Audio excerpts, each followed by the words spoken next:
Hello അസ്സലാമു അലൈക്കും. ഇന്നൊരു വെറൈറ്റി വീഡിയോ ആയിട്ടാണ്. ജനിച്ച ചക്ക മുതൽ വയസ്സായ ചക്ക വരെയായിട്ട് എന്തൊക്കെ ഉണ്ടാക്കാൻ പറ്റുമോ അതെല്ലാം എൻ്റെ ഉമ്മ ഉണ്ടാക്കും.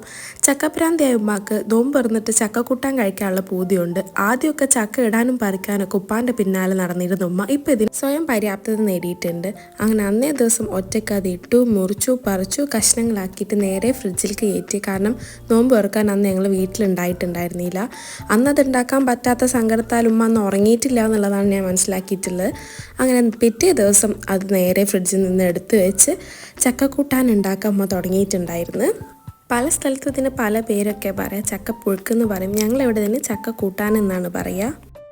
പിന്നെ ഉള്ളത് കടുകോറ പ്രോസസ്സാണ്. അതിന് കടുക് പൊട്ടിച്ച് ചുവന്ന മുളകും വെളുത്തുള്ളിയും വേപ്പിലയൊക്കെ ഇട്ടിട്ട് നല്ലോണം തൂമിച്ചെടുത്ത് ഇതുണ്ടാക്കി കഴിയുമ്പോൾ ഉമ്മയുടെ മുഖത്തൊരു പ്രത്യേക തരം സന്തോഷം നമുക്ക് കാണാൻ കഴിയും. അങ്ങനെ ചക്കക്കൂട്ടാനൊക്കെ കഴിക്കാൻ വേണ്ടിയിട്ട് അന്ന് ജീരകക്കഞ്ഞിയാണ് ഉണ്ടാക്കിയിട്ടുള്ളത്.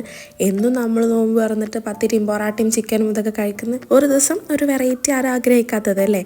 അന്ന് അങ്ങനെ ജീരകക്കഞ്ഞി എന്നൊക്കെ പറയും, ജീരകക്കഞ്ഞിയും ഉണ്ടാക്കിയിട്ടുണ്ടായിരുന്നു. പിന്നെ ചില വീടുകളിലൊക്കെ ഈ ജീരകക്കഞ്ഞി എന്ന് പറഞ്ഞാൽ അത്താഴത്തിന് കഴിക്കാനും അല്ലാന്നുണ്ടെങ്കിൽ തറാവി കഴിഞ്ഞിട്ട് എല്ലാ ദിവസവും ഉണ്ടാക്കാറുണ്ട്. പക്ഷേ ഞങ്ങളെ വീട്ടിൽ നോമ്പിന് 1-2 ദിവസം ഇത് നിർബന്ധമായിട്ട് ഉണ്ടാക്കും.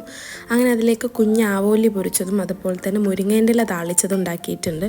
പിന്നെ ഉപ്പ കഞ്ഞി വേണ്ടാന്ന് പറഞ്ഞതുകൊണ്ട് ഉപ്പാക്ക് കഴിക്കാൻ മാത്രം ദോശയും ചിക്കൻ കറിയും ഉണ്ടാക്കി. അപ്പോൾ നമ്മുടെ ജീരകക്കഞ്ഞിയും ചക്കക്കൂട്ടാനും മുരിങ്ങേൻ്റെ ഇല താളിച്ചതും മീൻ പൊരിച്ചതൊക്കെ റെഡി ആയിട്ടുണ്ട്. അപ്പോൾ എൻ്റെ ഉമ്മാൻ്റെ പോലെ ചക്ക ഇഷ്ടമുള്ളവരാണെങ്കിൽ ഇതൊന്ന് ട്രൈ ചെയ്ത് നോക്കി. അപ്പോൾ ഇത്രയേ ഉള്ളൂ ഇന്നത്തെ വീഡിയോ. ചാനൽ ആദ്യമായിട്ട് കാണുന്നവരാണെങ്കിൽ സബ്സ്ക്രൈബ് ചെയ്യുക, വീഡിയോ ഇഷ്ടപ്പെട്ടാൽ ലൈക്ക് ചെയ്യുക.